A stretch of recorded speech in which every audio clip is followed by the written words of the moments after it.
हम SNT सदर शहरून का और 1122 का बहुत शुक्रिया अदा करते हैं कि उन्होंने हमारे मंदिर में स्प्रे करवाई और कोरोना के बचाव के लिए हमें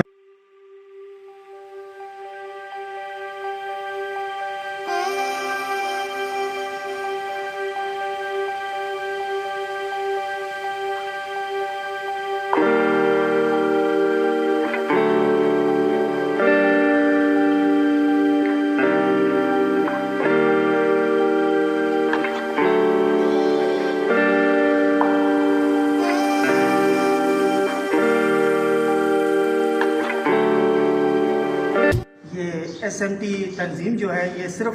क्रिश्चियन बरादरी के लिए नहीं है, ये हिंदू बरादरी और मुस्लिम भाइयों के लिए भी है और जहाँ भी खिदमत इनकी होती है ये पहुँचती हैं।